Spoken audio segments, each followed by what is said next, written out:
Assalamualaikum warahmatullahi wabarakatuh. Nama saya Muhammad Hafiz bin Muhammad Ozi, nombor matrik 282295. Saya akan menerangkan tentang tajuk pengangguran. Pengenalan. Pandemik COVID-19 melanda dunia pada ketika ini. Malaysia telah melaksanakan perintah kawalan pergerakan seluruh negara bagi mengekang penularan wabak ini. Sehubungan itu, ekonomi Malaysia mengalami kemerosotan. Banyak perniagaan tidak mampu bertahan dan terpaksa diberhentikan kerja.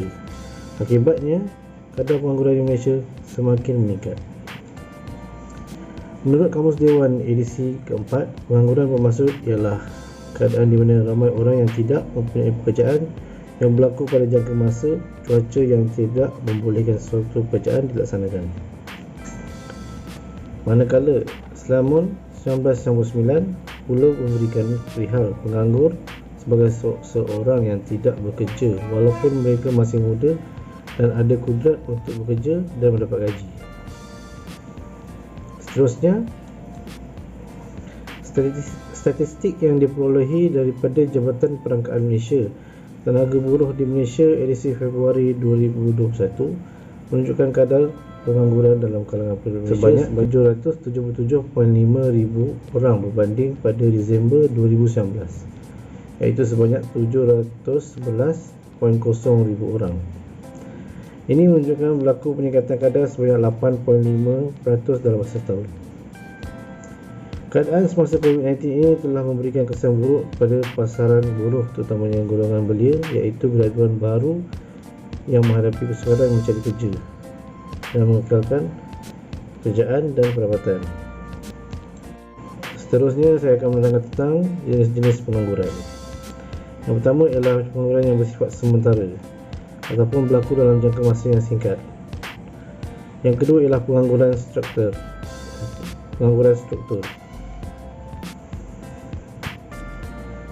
Jenis-jenis pengangguran. Yang pertama ialah pengangguran bersifat sementara ataupun berlaku dalam jangka masa yang singkat. Yang kedua, pengangguran struktur. Berlakunya pengangguran jenis ini apabila ketika sebuah ekonomi itu mengalami perubahan struktur ekonomi. Bermaksud negara yang mempunyai masalah ekonomi. Seperti sekarang inilah yang telah kita alami ni. Dan ketiga, pengangguran kitaran. Pengangguran ini wujud apabila berlaku perubahan dalam sesuatu kitaran ekonomi. Yang keempat, pengangguran teknologi. Pengangguran teknologi ini berlaku apabila intensif modal digunakan dalam pengeluaran. Yang bermaksud tenaga manusia dikurangkan dan menggunakan teknologi yang terkini untuk menggantikan tenaga manusia. Dalam masa yang sama menjimatkan kos.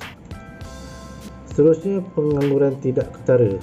Pengangguran ini juga dikenali sebagai pengangguran tersembunyi. Seterusnya, pengangguran keenam pula ialah pengangguran bermusim. Pengangguran ini berlaku dalam tempoh masa tertentu saja yang menghalang segala kegiatan ekonomi dilakukan oleh tenaga buruh. Okey, bagi pengangguran keenam ini, pengangguran bermusim ini boleh juga digunakan pakai untuk keadaan sekarang ini, iaitu waktu COVID-19 ni, di mana pekerja tidak boleh bekerja dalam tempoh PKP ni. Seterusnya, pengangguran sukarela. Pengangguran sukarela berlaku apabila penganggur malas atau enggan mencari pekerjaan. Bermaksud ada jugalah yang malas nak bekerja dan sanggup menjadi penganggur lah daripada bekerja. Seterusnya, saya akan menerangkan tentang faktor-faktor pengangguran. Yang pertama, sikap memilih kerja. Yang kedua, lemah dalam bahasa Inggeris. Yang ketiga, kebencian pendatang asing. Yang keempat, kekurangan latihan industri. Dan kelima, kursus yang tidak diiktiraf. Seterusnya, saya akan menerangkan dengan lebih lanjut berkenaan dengan faktor-faktor pengangguran. Yang pertama, sikap memilih kerja.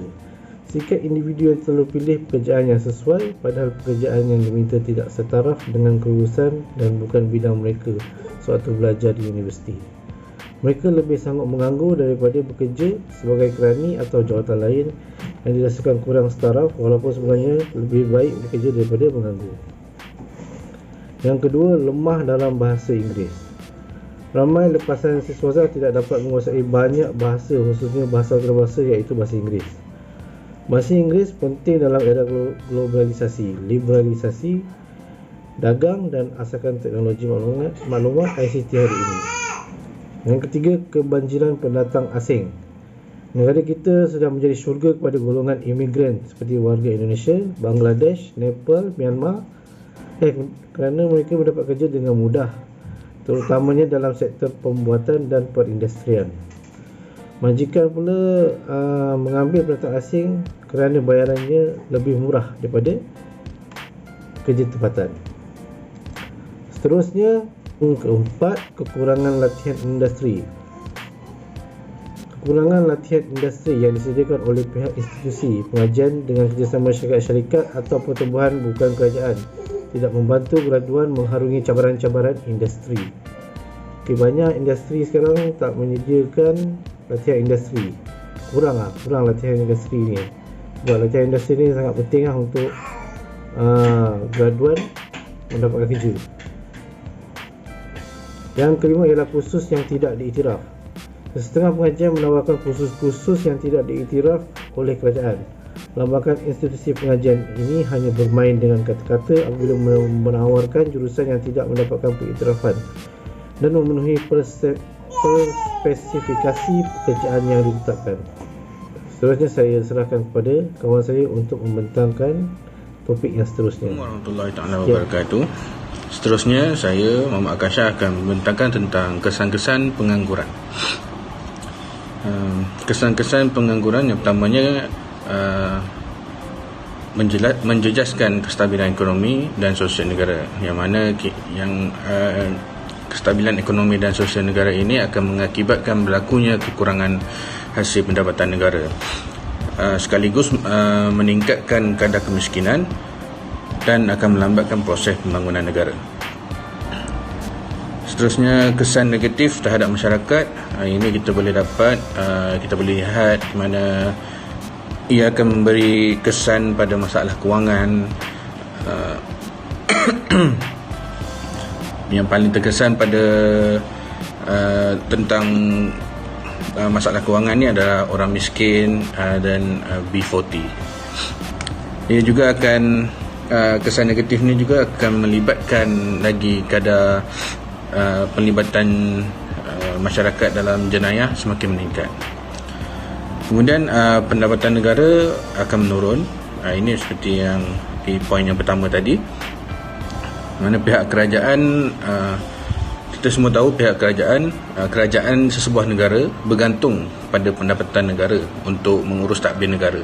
Lebih-lebih lagi kalau pendapatan negara itu banyak ataupun meningkat, maka akan dengan lebih berkesanlah pengurusan sesebuah negara tersebut.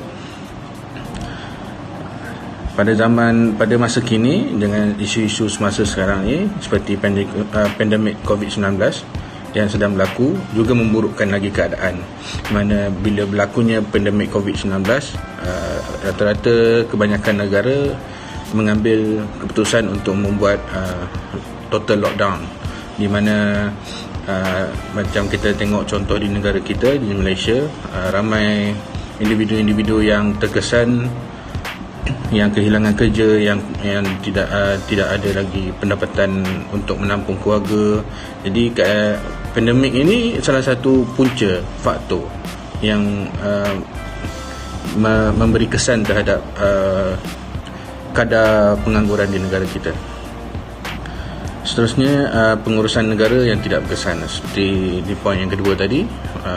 Di poin yang ketiga, mana pendapatan negara menurun, maka pengurusan negara yang dengan menggunakan pendapatan yang tidak mencukupi, kata sumber pendapatan yang terhad, akan memaksimalkan pengurusan negara yang terhad. Jadi dengan pendapatan yang berkurangan, pengurusan negara tidak dapat dilaksanakan dengan jayanya. Seterusnya berkenaan dengan langkah-langkah mengatasi pengangguran. Langkah-langkah ni ada beberapa langkah dalam mengatasi pengangguran. Yang pertama adalah sistem sokongan mencari pekerjaan. Apakah itu sistem sokongan mencari pekerjaan? Sistem sokongan mencari pekerjaan ini adalah merupakan salah satu platform untuk kita memohon pekerjaan. Salah satunya sistem sokongan seperti platform di atas talian yang ada di dalam negara kita, seperti kerajaan telah buat melalui SPA 9, yang sebelum ni adalah SPA 8. Bagi pihak swasta pula ada yang di Job Street, Scoot Job Malaysia dan sebagainya. Sekarang dengan zaman teknologi, banyak platform-platform atas talian yang kita boleh gunakan untuk memohon atau mencari pekerjaan. Namun platform ini perlu selalu diselenggarakan, selalu dikemaskini supaya tiada masalah teknikal yang akan berlaku. Selain itu, inisiatif MyStep. MyStep ini adalah short term employment program yang diperkenalkan oleh pihak kerajaan, yang menawarkan sebanyak 50,000 peluang pekerjaan secara kontrak dalam sektor awam dan syarikat berkaitan kerajaan. Syarikat berkaitan kerajaan ini kita gelar sebagai GLC. Sebanyak 35,000 daripada 50,000 ini, sebanyak 35,000 akan berada di bawah sektor awam. Bakinya sebanyak 15,000 akan berada di bawah GLC. Di bawah GLC 15,000 ini khususnya diberi penekanan kepada graduan baru supaya mereka dapat menjalani program perantisan yang mengutamakan bidang teknikal dan kewangan. Selain daripada platform atas talian ini, Carnival Kerjaya juga diadakan supaya masyarakat boleh berkenalan dalam sektor buruh, iaitu banyak orang kata jawatan-jawatan yang kita tidak sangka ada ataupun wujud dalam negara kita. Yang kedua, langkah-langkah mengatasi pengangguran adalah bantuan kewangan. Bantuan kewangan seperti yang kita tahu, sepanjang tahun kerajaan akan membentangkan belanjawan negara. Jadi melalui bantuan kewangan ni, khususnya insentif daripada pihak kerajaan, buat masa sekarang ni Menteri Kewangan kita Tengku Zafrul, dia mengumumkan insentif kepada majikan swasta sebanyak RM1,000 sebulan sehingga 3 bulan bagi setiap graduan baru yang menyertai program perantisan. Insentif ini memberi manfaat kepada graduan untuk membiasakan diri dalam sektor buruh. Selain daripada itu, dalam belanjawan negara ada disediakan e-belia, iaitu selain daripada itu bantuan prihatin nasional dengan pandemik COVID yang sedang melanda ni. Jadi banyak insentif yang kerajaan telah bentangkan dalam belanjawan. Selain daripada itu, program subsidi upah bersasar. Menerusi program ini, dia akan menerusi pakej rangsangan ekonomi ini, ia akan diberikan selama 9 bulan kepada majikan swasta untuk digunakan sebagai bantuan dalam mengatasi masalah kewangan. Dan yang ketiganya adalah galakan penyertaan program latihan. Program latihan ni diwujudkan oleh pihak kerajaan kita bagi meningkatkan kemahiran dan latihan yang akan diberi tumpuan penuh kepada kebolehpasaran pekerja dan padanan pekerjaan. Ia mengkhususkan tentang kemahiran dan latihan. Dalam melalui belanjawan 2021, Menteri Kewangan memperuntukkan sebanyak 1 bilion untuk 200,000 pelatih yang merangkumi program seperti KPT PACE. KPT PACE ni adalah program Kementerian Pengajian Tinggi Persijilan Profesional untuk menggalakkan graduan baru mengambil khusus sijil profesional ni di universiti awam dan swasta. Ini terbuka kerana kebanyakan graduan hanya kurang memiliki kemahiran secara teknikal. Jadi kebanyakan graduan dengan kursus yang diambil semasa di universiti tidak memenuhi kriteria untuk jawatan-jawatan yang ada yang masih kosong di dalam negara. Jadi program seperti ini membantu untuk graduan memulakan hidup baru dalam sektor buruh. Selain daripada itu, program HRDF, iaitu program pembangunan sumber manusia berhad, yang akan melaksanakan program latihan dan kerja secara usaha-sama dengan majikan bagi sektor swasta. Ini bagi sektor swasta, dia ada program dia. Jadi dengan program latihan seperti ini, pekerja akan lebih kreatif, berinovasi dalam melakukan tugasan yang akan diberikan. Seterusnya kita beralih kepada yang terakhir, iaitu kesimpulan. Apa yang dapat kita simpulkan dalam tajuk kadar pengangguran ini? Yang pertamanya, kita dapat simpul yang mana pihak kerajaan dan swasta perlu bersama-sama berusaha sama, berganding bahu dalam mengurangkan kadar pengangguran. Dengan adanya usaha sama antara dua pihak ini, kadar pengangguran dapat dikurangkan. Seperti yang saya kata dalam inisiatif program latihan yang diberi, yang diadakan, yang diwujudkan. Langkah-langkah ni boleh mengurangkan kadar pengangguran di dalam negara ini. Seterusnya, kepentingan golongan belia dalam membantu negara meningkatkan ekonomi dan sosial. Perlu kita tahu golongan belia ini pada zaman sekarang ni adalah amat penting, kerana golongan belia ini merupakan pembangkit ekonomi negara dalam usaha untuk kita membangunkan negara, mengejar ke status negara moden dan negara maju. Jadi golongan belia ini perlu diberi perhatian yang lebih khusus. Kemudian kesan pandemik COVID-19 yang memburukkan keadaan ini. Memang pandemik COVID ni memang sudah memburukkan keadaan. Jadi dalam keadaan negara kita sekarang ni, dengan kes yang semakin meningkat, kerajaan dengan usaha sama negara-negara lain berusaha untuk memberikan vaksin untuk mencapai matlamat 80% imuniti penuh dalam kalangan masyarakat kita. Jadi dengan adanya imuniti sebanyak 80% ini, berkemungkinan insya-Allah pandemik COVID-19 ini dapat dibendung. Walaupun sekarang ni keadaan kes semakin meningkat, kita pun dengan kehidupan normal yang baru, masih di dalam PKP, masih tidak boleh berentah negeri, berentah daerah. Jadi dengan program vaksinasi ini merupakan salah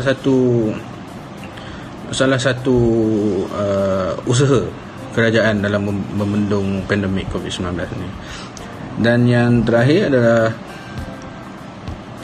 penurunan kadar pengangguran dapat mengurangkan kadar jenayah dalam negara. Ini adalah satu fakta. Dengan penurunan kadar pengangguran, mana kata dengan negara mencapai zero pengangguran, maka secara tidak langsung semua individu ataupun semua masyarakat sudah berkerjaya, sudah mempunyai sumber pendapatan sendiri. Jadi tidak mungkin jenayah mungkin akan berlaku, tapi mungkin akan berkurangan banyaklah. Jika kita mencapai zero kadar pengangguran, maka berkemungkinan insya-Allah kadar jenayah akan mencapai kadar zero. Jadi itu tidak mustahil untuk berlaku. Dengan itu saya mengakhiri pembentangan kami ini dengan 1000 kemaafan jika ada tersalah kata, terkasar bahasa, dan terima kasih kepada pensyarah kami. Dengan tajuk yang diberikan, kami dapat menimba ilmu sedikit sebanyak, dan berkongsi dengan kawan-kawan sekalian. Dengan itu, wabillahi taufiq wa hidayah. Wassalamualaikum warahmatullahi taala wabarakatuh.